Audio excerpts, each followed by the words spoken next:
আজকে হঠাৎ ভাবি আমাদের বাসায় চলে আসলো। কী কারণে আসলো সেটাই হলো আমি আজকে এই ভিডিওতে বলে দিব। আর হ্যাঁ, এই ভিডিওতে কিন্তু আমার বার্থডেও কিছু ক্লিপ ছিল, সেই ক্লিপটাও আমি দিয়ে দিয়েছি। আসসালামু আলাইকুম, আমি অর্পা অনেক দিন পর বড় একটা ভিডিও নিয়ে আপনাদের কাছে চলে আসলাম। আসলে হঠাৎ ভাবি আমার বাসায় এসে পড়েছে যে এতগুলা প্রায় ওইখানে 14 কেজির মতো, 13 থেকে 14 কেজির মতো পাকা পেয়ারা নিয়ে আসছে। এটাকে পেয়ারের জেলি বানাবে।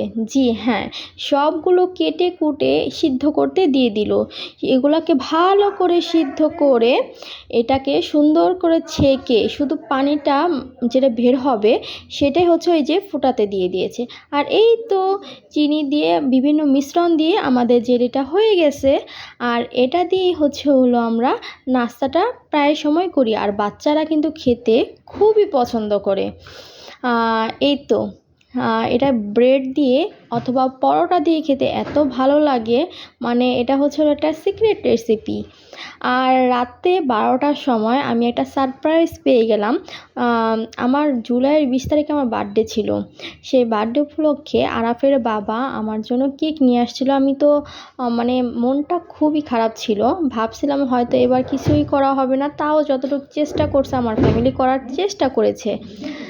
তো এই তো আমি সবাইকে নিয়ে এনজয় করতেছিলাম আর কথা বলতেছিলাম। ভাবি আমরা সবাই মিলে একটা মজা করতেছিলাম আর কেক কাটার প্রস্তুতি নিচ্ছিলাম। তো রোহানি, নূর, আরাফ, আমার আম্মু, ভাবি মানে সবাই, আরাফের বাবা একসাথে আমরা ড্রয়িং রুমে বসে করতেছিলাম। আর কেক কাটার আগে আমি টেস্ট করতেছিলাম যে কেমন হয়েছে। আর এই তো আমার কেক কাটিং শেষ।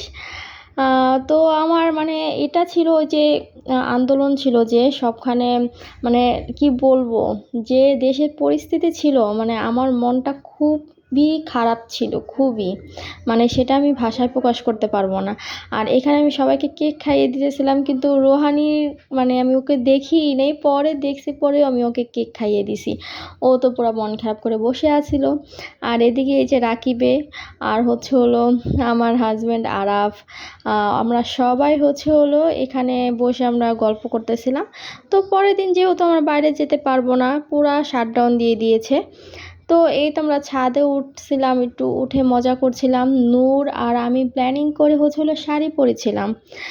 আসলে কোথাও বাইরে যেতে পারবো না, সেই কারণে মনটাও একটু খারাপ ছিল, যেহেতু আমার এই প্রথম বার্থডে, আমি বাসা থেকে বের হতে পারছি না, দেশের পরিস্থিতি যে পরিমাণে খারাপ, এটার জন্য।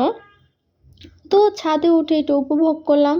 তো এই তো আজকের ভিডিওটা এ পর্যন্তই। সবাই ভালো থাকবেন। আল্লাহ হাফিজ।